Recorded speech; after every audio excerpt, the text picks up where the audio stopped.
Now that we've installed our first panel, we're moving on to the second panel that has quite a bit going on. It's going to hit the front of the chimney, it's going to hit the side of the chimney, and we're going to have to make sure that we calculate for enough overlap between this lower panel and the upper panel. So the first thing that we're going to do is start taking measurements that we can then transfer to the rear of the panel and start cutting. So using my square where I can, it's going to allow me to take a measure for the front of the chimney, and all I'm going to do is transfer these measurements to the nailing flange so that I can just measure up and over. So I know that the measurement here is 4 1/8. I'm just going to write 4 1/8. And by measuring up from the eave, I will know where that takes place. So just measuring up from the offset cleat, I know that at 29 7/8 is my first measurement. So 29 7/8 from the clip of the offset cleat to my corner, I have a width of 4 1/8, and I'm going to do this. I'm going to do the same thing at the back corner of the chimney. As I've taken this measurement at the corner here, I have 4 1/8, and I've made a mark on the panel and I've measured up. I'm going to do the same thing here. I can't use my large square, so I'm just using a small square to figure out where the corner hits my panel. I'm going to make a mark here. I'll measure up to that, and I know that,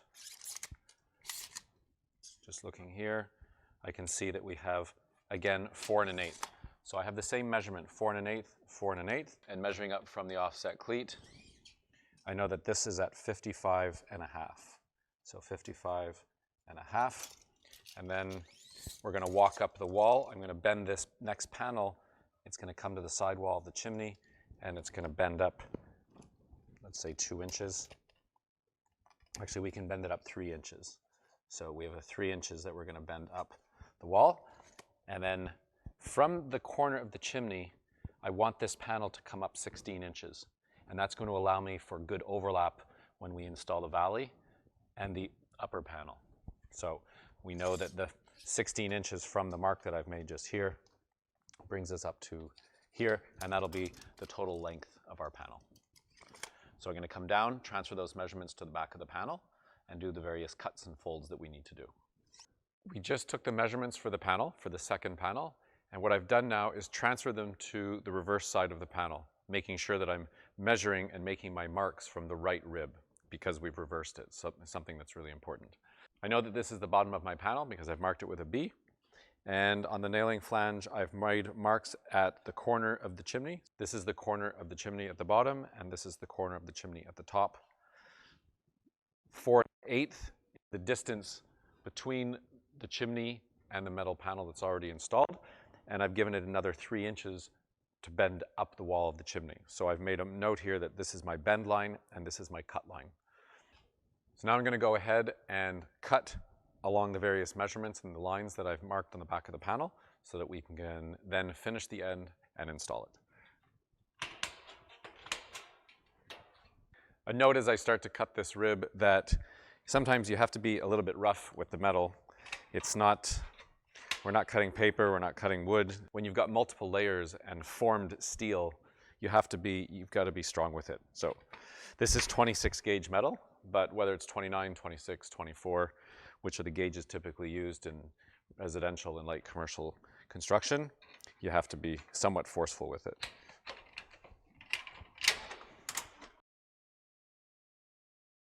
Now that I've cut along the markings on the rear of the panel, we're going to turn it over. I'm going to bend up this section, which is what walks up the wall of the chimney.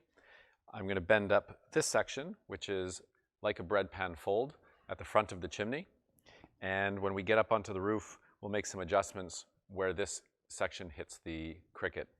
And using my snips, because I cut to the lines, to my bend line, I know where I need to set my straight edge to fold this area up. So this fold, it's not being done in a bender, it's being done with a straight edge and by hand. So it's going to be hidden by the chimney flashing. So it doesn't have to be factory perfect, but I still want to get a good clean edge in here so it sits next to the chimney nice and tight. So I'm bending this up using a straight edge, and if you have a heavy piece of wood or a heavy piece of metal, that's got nice, good weight to it. You can do it alone or get help from someone else, but you're just gonna gradually bend up the wall of the piece.